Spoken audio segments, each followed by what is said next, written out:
All right, great. So welcome to Best of Python.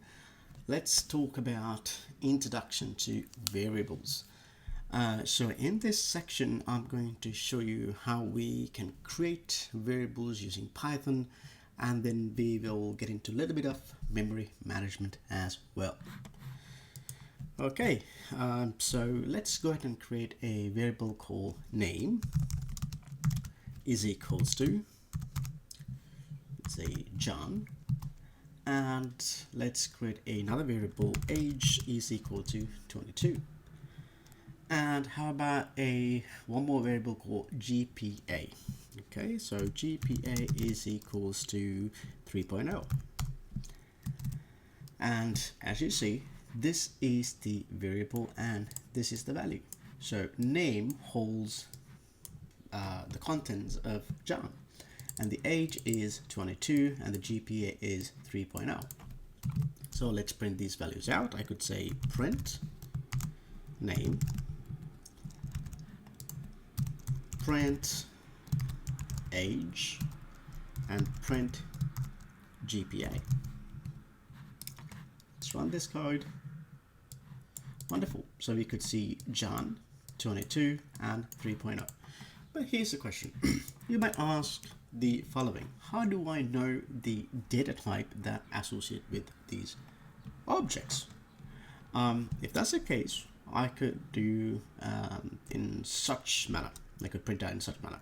I could say print, give me the type of name, and I could say print, give me the type of age, and I could say print, give me the type of GPA.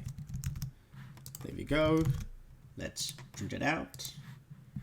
And of course you see that the name is a str object. Okay, it's a str object, meaning it's a string. The age, on the other hand, it's an integer. And the GPA is a float. But pay attention to this. We haven't specified what kind of a data type it is. Python automatically knows what type of data by the association, meaning when we assign these values, Python automatically knows, hey, since you passed me within the double quotes, I know I'm supposed to be a string. Since I'm an integer, like such as the age, which is 22, I'm automatically an integer. And on the other hand, the GPA, which is 3.0, it automatically knows that it is a float. Okay, so that is the key. And also another thing to remember is do not type in, do not declare the variables in such way. Let's say first name. Okay, I could say first name equals to John. Okay, and the last name is equal to Doug. So this is a nice way to declare your variables. If you like, well, you can have underscore in between. Okay, you can have underscore in between, but do not do the following. Do not do like the camel case, right? First name, or the snake case. Don't do that, because we are not JavaScript developers, right? And we are Python developers. So you need to make sure that we keep that correct naming convention. Okay, correct naming convention. So always stick with the more Pythonic way of writing code.